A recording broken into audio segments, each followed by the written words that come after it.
Hello guys, आप सबका बहुत बहुत स्वागत है गुरुजी लॉ के इस चैनल में। तो आज का हमारा टॉपिक है फॉर्मेशन ऑफ कंपनी के अंतर्गत एमओए। फॉर्मेशन की बात करें तो फॉर्मेशन जो होता है, चार तरीके से हमारा फॉर्मेशन होता है। सबसे पहला आता है हमारा प्रमोशन स्टेज, सेकंड आती है हमारी रजिस्ट्रेशन स्टेज, थर्ड स्टेज आती है हमारी registration in incorporation and fourth stage आती है हमारी रजिस्ट्रेशन इन कॉर्पोरेशन। अब इसे समझने के लिए जो हमने फोर स्टेजेस बताए हैं, इन्हें समझने के लिए एक एक देखते हैं। तो प्रमोशन स्टेज में क्या होता है कि कंपनी को डिसाइड करना होता है, यानी कि कंपनी तो अभी बनी नहीं है, तो उस व्यक्ति को डिसाइड करना होता है कि वो कंपनी किस चीज़ के ऊपर बनाना चाहता है। क्या उसका मेन मोटिव है, क्या कंपनी का नाम होगा, क्या उसका ऑब्जेक्टिव होगा। तो ये सब चीज़ें देखता है प्रमोशन स्टेज के अंतर्गत। कैसे कंपनी जो है प्रमोट करेगी, क्या शेयर्स होंगे, सब कुछ डिसाइडेड जो होता है, प्री डिसाइडेड जितना भी कंपनी के अंदर कुछ होगा वो सब होता है हमारा प्रमोशन स्टेज के अंतर्गत। सेकेंडरी आता है हमारा रजिस्ट्रेशन स्टेज।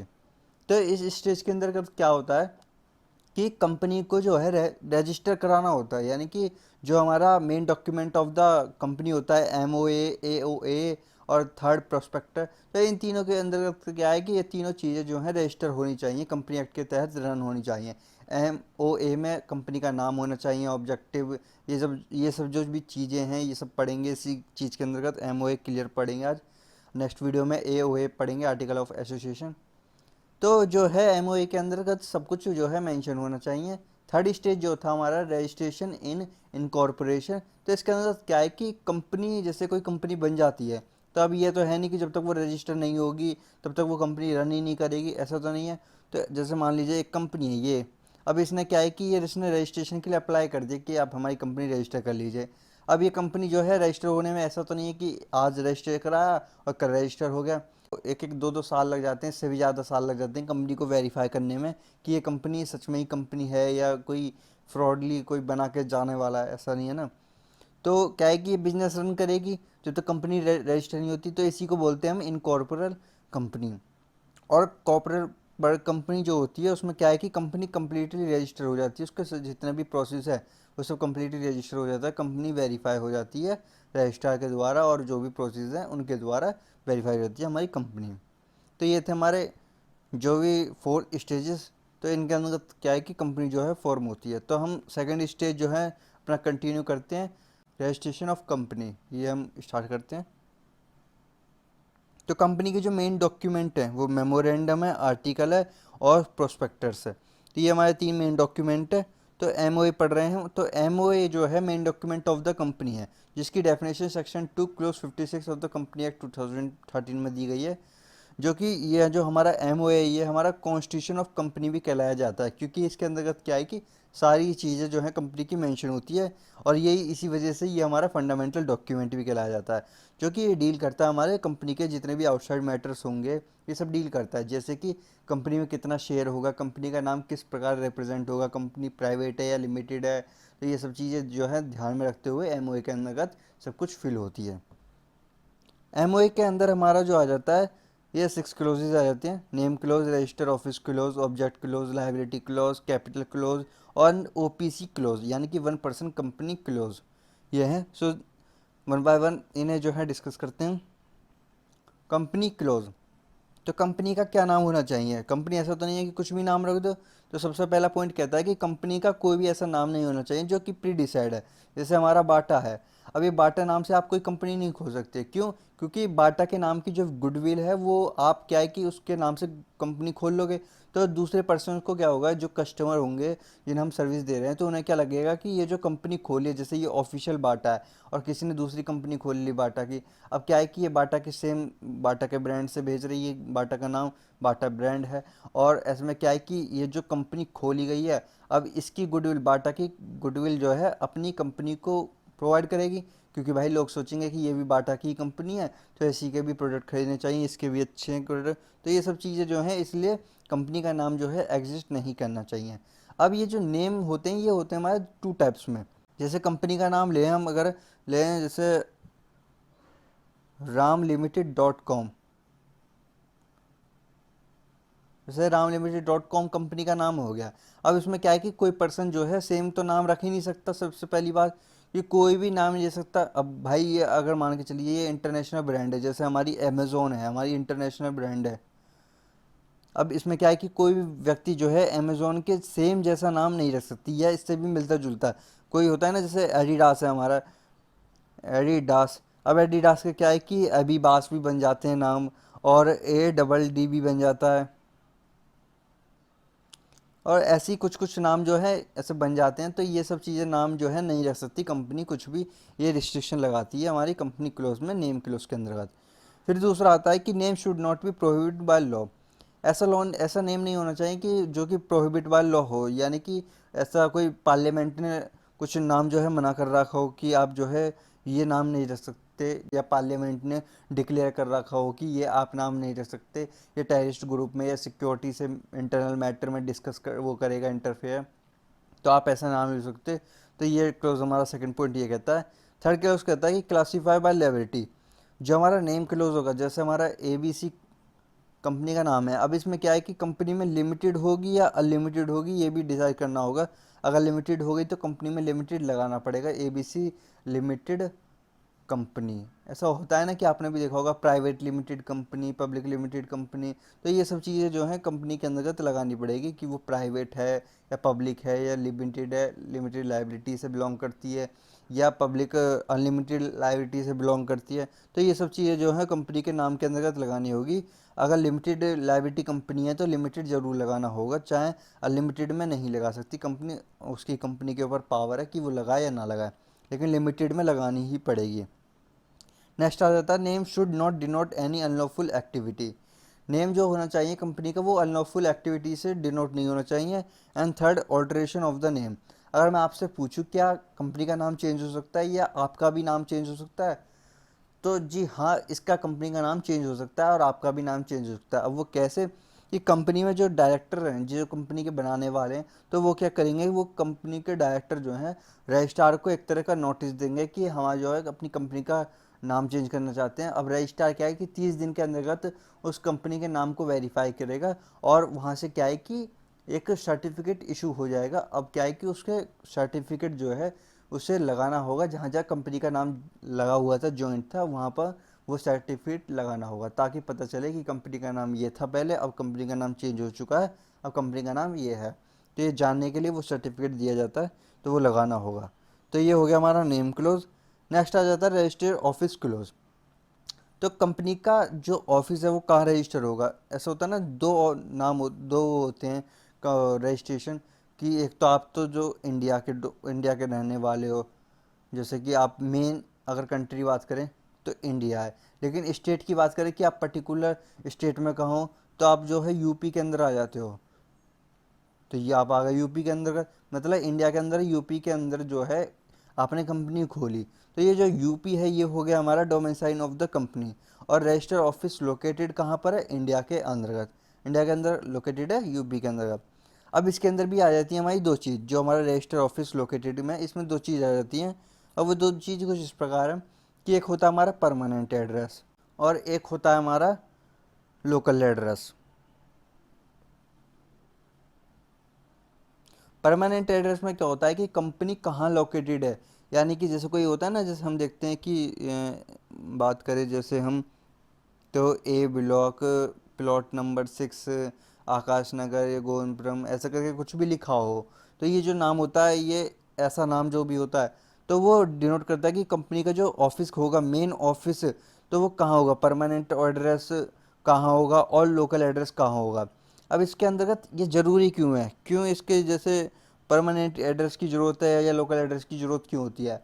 तो मान के चलीजिए कंपनी का कोई कुरियर आया, बहुत से कुरियर आते रहते हैं, तो कंपनी का कोई कुरियर आया तो वो लोकल एड्रेस में आएगा, जनरल सी बात है, जहाँ कंपनी लोकेटेड होगी। लेकिन बाई चांस कैसे ही कुछ शिफ्टिंग कर ली या कंपनी का उस दिन ऑफिस बंद है, तो वो लेटर कहाँ जाएगा, परमानेंट एड्रेस पे ही तो जाएगा। तो इसलिए ही परमानेंट एड्रेस जरूरी होता है, लोकल एड्रेस भी ज़रूरी होता है। तो ये था हमारा रजिस्टर ऑफिस क्लोज के अंतर्गत। अब इसके अंदर आ जाता है ऑल्टरेशन ऑफ द ऑफिस, कैसे हम ऑफिस का जो है ऑल्टरेशन कर सकते हैं। तो इसमें तीन चीज़ आ जाती है हमारी। 1% to other place under city, जो सिटी होता है, शहर होता है, तो उसके अंदर किसी जगह से किसी जगह के अंतर्गत, मान के चलीजिए ये एक सिटी है, जैसे ये गाजियाबाद है। अब गाजियाबाद के अंदर पहले था शास्त्री नगर के अंतर्गत, अब क्या है कि उसे गोंदपुरम में कर दिया या आई ब्लॉक में कर दिया। तो ये जब चीज़ें जो हैं ये सिटी के अंदर जो भी चीज़ें हुए हैं, तो ये हुआ हमारा alteration of the office one place to another place. अब इसके अंदर क्या है कि जो इसमें बोर्ड ऑफ डायरेक्टर की मीटिंग होती है, बोर्ड ऑफ डायरेक्टर की मीटिंग होने के बाद क्या है कि वो जो काम होगा, मतलब बोर्ड ऑफ डायरेक्टर एक लेटर इशू करेगा रजिस्ट्रार के लिए कि हम जो है अपना ऑफिस चेंज करना चाहते हैं, और रजिस्ट्रार 30 दिन के अंतर्गत क्या है कि एक अप्रूवल नोटिस दे देगा कि आप जो है अब ऑफिस चेंज कर सकते हो। तो ये था हमारा सिंपल सा सिटी के अंतर्गत। नेक्स्ट आता है कि स्टेट के अंतर्गत किसी सिटी से किसी दूसरी सिटी में जाना, तो वो कैसे होगा। तो इसके अंदर क्या है कि इसमें एक स्पेशल रेजोल्यूशन लाया जाएगा 2/3 मेजोरिटी से, और वो रजिस्ट्रार के पास जो है पहुंचाया जाएगा 30 दिन के अंतर्गत, और रजिस्ट्रार जो है उसे अप्रूव करेगा। अगर रजिस्ट्रार के ऑफिस के पास जो है वो लेटर नहीं पहुंचाया जाता स्पेशल रेजोल्यूशन पास होने के बाद, तो क्या है कि 500 रुपये पर डे फाइन ठोका जाएगा कंपनी के ऊपर कि आप जो है 500 रुपये फाइन दीजिए, क्योंकि आपने जो है लेट कराया, आपने हमें 30 दिन के अंतर्गत क्या है कि नोटिस इशू नहीं किया, आपने अपनी सिटी तो चेंज कर ली लेकिन नोटिस इशू नहीं किया। तो इस वजह से क्या है कि 500 रुपये पर डे फाइन ठोका जाएगा। एक शहर के अंतर्गत सिटी से दूसरी सिटी के अंतर्गत जाना। नेक्स्ट आता है हमारा one state to another state under India, यानी कि हमारा ये भारत है। अब भारत कुछ इस प्रकार है, नक्शा बनाना तो मुझे कम आता है वैसे। तो भारत जैसे ये है। अब इसके अंतर्गत क्या है कि भारत में कुछ शहर यहाँ हैं, कुछ यहाँ हैं, अलग अलग कंट्री में बटा हुआ है ना, तो स्टेट में बटा हुआ है। तो अब इसके अंदर क्या है कि अगर चाहता है कि कोई ऑफिस की यहाँ से वो ऑफिस अपना उठा करके इस साइड जाए, यहाँ से उठा करके इस साइड जाए अपना ऑफिस, तो वो कैसे होगा। तो इसके अंतर्गत क्या है कि इसके अंतर्गत इसमें क्या है कि एक स्पेशल रेजोल्यूशन होगा बोर्ड ऑफ डायरेक्टर की मीटिंग के साथ 2/3 मेजोरिटी से, और इसमें क्या है कि जो मेजोरिटी के बाद इसमें बाद हमें एमसीए अप्रूवल लेना पड़ेगा और सेंट्रल गवर्नमेंट का कंफर्मेशन लेना पड़ेगा। MCA means ministry of corporate affairs से हमें जो है एक तरह का इशू होगा एक सर्टिफिकेट, जिसे क्या है कि हम रजिस्ट्रार ऑफिस के पास जा कर के क्या है कि उस सर्टिफिकेट को पेस्ट करेंगे, उसे दिखाएंगे कि हमें जो है ऑफिस से मिल चुका है दोनों स्टेट के रजिस्ट्रार के पास, और फिर क्या है कि वो उस फाइल को जो है रख के उसमें एक 30 दिन के अंतर्गत उसमें सर्टिफिकेट इशू करेंगे उस कंपनी के लिए कि आप जो है अब ऑथराइज हो कि आप जो है उस प्लेस पर भी अपना बिजनेस रन कर सकते हो। तो ये था हमारा ऑल्ट्रेशन का। इसके बाद आ जाता है हमारा ऑब्जेक्ट क्लोज। तो इसकी डेफिनेशन सेक्शन 4 क्लोज 1 सब क्लोज सी के अंदर दी गई है। ये बहुत ही इंपॉर्टेंट क्लोज में आता है, क्योंकि इसके अंदर क्या है कि जो भी कंपनी का मेन ऑब्जेक्ट है वो डिसाइड होता है, और जैसे कि कंपनी के सारे डॉक्यूमेंट जो हैं पब्लिक होते हैं, तो इट्स वाई ये जो है हमारा मेन ऑब्जेक्ट रहता है। कंपनी में लोग इन्वेस्ट कैसे करेंगे जब तक उन्हें पता ही नहीं होगा कि कंपनी करना क्या चाहती है, इनका मेन बिजनेस क्या है। तो दैट्स वाई हमारा ऑब्जेक्ट क्लोज इतना इंपॉर्टेंट क्लोज में आ जाता है। इसके अंदर का सब क्लोजेज आ जाते हैं 3, main close, other object and state to be which object extend. Main object में कंपनी का मेन ऑब्जेक्ट क्या है, वो करना क्या चाहती है, एंड अदर ऑब्जेक्ट में कंपनी मेन ऑब्जेक्ट के साथ साथ अनदर क्या करना चाहती है। जैसे कि मेन ऑब्जेक्ट उनका टेक्सटाइल कंपनी है, टेक्सटाइल करना चाहती है, लेकिन अदर ऑब्जेक्ट वो चाहती है कि मैं जो है पिज़्ज़ा खोलने की दुकान खोल लूँ या शूज़ मेकिंग फैक्ट्री खोल लूँ, तो ये भी जो है खोल सकती है। अदर ऑब्जेक्ट के अंदर आते हैं ये सब चीज़ें कि उसके अंदर फिल करना होगा अदर ऑब्जेक्ट में कि ये जो है हम इसके साथ साथ ये वर्क भी करेंगे। And state to be which object extend, इसमें यह है कि कहाँ तक आपका बिजनेस जो है बढ़ सकता है। यानी कि मान लीजिए आपकी कंपनी अभी स्मॉल है, आपके में बिजनेस कैपिटल जो है कम है, और आगे आकर के आपको इतना प्रॉफिट हुआ कि आप चाहते हो कि अपनी कंपनी बिग कर लें, बड़ी कर लें, उसका जो है स्मॉल कंपनी से लार्ज कंपनी बढ़ा लें, तो आप जो है इस ऑब्जेक्ट के अंतर्गत आप क्लेरिफाई करेंगे कि ये आप जो है ये बदलाव ला रहे हैं इस कंपनी के अंतर्गत। इसके बाद आता है हमारा लायबिलिटी क्लॉज। ये लायबिलिटी क्लॉज में क्या है कि कंपनी की क्या लायबिलिटी है ये डिसाइड करता है। एक होता है हमारा लिमिटेड लायबिलिटी, एक होता है हमारा अनलिमिटेड लायबिलिटी। लिमिटेड लायबिलिटी के अंदर हमारे 3 आते हैं। लिमिटेड बाय लायबिलिटी, जहाँ पर मेंबर्स के पास जो है लिमिटेड ही पावर होती है, उन पर रिस्ट्रिक्शन लगा दी जाती है। लिमिटेड बाय शेयर, और कोई शेयर परचेज करता है तो उन्हें एक तरह के मिनिमम गारंटी देना अमाउंट देना कि अगर कंपनी डूब जाती है तो आपको मिनिमम अमाउंट दी जाएगी। And third, limited by guarantee. इसमें क्या है कि कंपनी गारंटी करती है कि अगर आप हमारे इतने प्रोडक्ट खरीदते हो, इतने शेयर खरीदते हो, तो आपको क्या है कि हम एक तरह की गारंटी देते हैं कि हम आपको इतना प्रोडक्ट पैसा तो देंगे ही देंगे।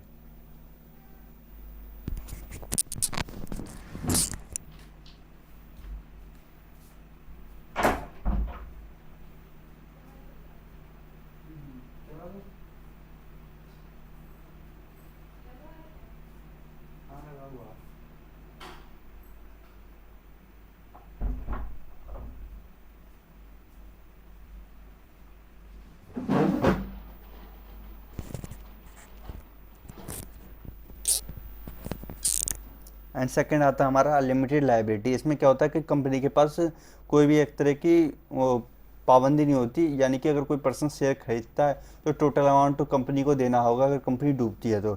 इस वजह से एक अनलिमिटेड लाइबिलिटी का कॉन्सेप्ट नहीं चलता आजकल, अब चलता है लिमिटेड लाइबिलिटी का ही कॉन्सेप्ट। आप अगर देखते होगे किसी कंपनी के पीछे नाम LTD लिखा होता है तो वो रिप्रेजेंट करता है कि ये लिमिटेड लाइबिलिटी कंपनी है। और जहाँ प्राइवेट लिखा होता है तो वो प्राइवेट कंपनी में आ जाता है, और जहाँ पब्लिक लिखा होता है तो वो पब्लिक की कैटेगरी में आ जाता है। डिफरेंस हम पहले ही मेंशन कर चुके हैं, तो आप देख सकते हो हमारी वीडियो आई बटन पे आ रहा होगा आपको। इसके बाद आता है हमारा कैपिटल क्लोज। कैपिटल क्लोज की डेफिनेशन सेक्शन 4 क्लोज 1 सब क्लोज ई के अंदर दी गई है, जो कि कहती है कि सोर्स ऑफ फंड क्या है। कैपिटल क्लोज में सोर्स ऑफ फंड क्या है, उसकी कंपनी का कि क्या सोर्स है पैसा आने का, वो आती है हमारी आई हुई है।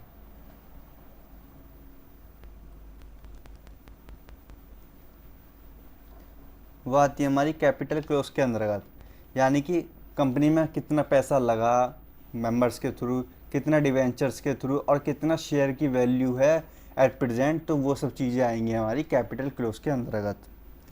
इसके बाद आता है हमारा OPC का कॉन्सेप्ट, जैसे कि 1% कंपनी पे ही अप्लाई होता है ये कॉन्सेप्ट। इसमें क्या है कि अगर इसमें कॉन्सेप्ट में नाम लिखना होता है उस पर्सन का, उस सब्सक्राइबर का, अगर बाई चांस ओनर की जो है डेथ हो जाती है तो कौन पर्सन जो है इसे कंपनी को रन करेगा, कौन इसे चलाएगा, तो इसमें क्या है कि कंपनी का पर्सन का नाम लिखना होगा।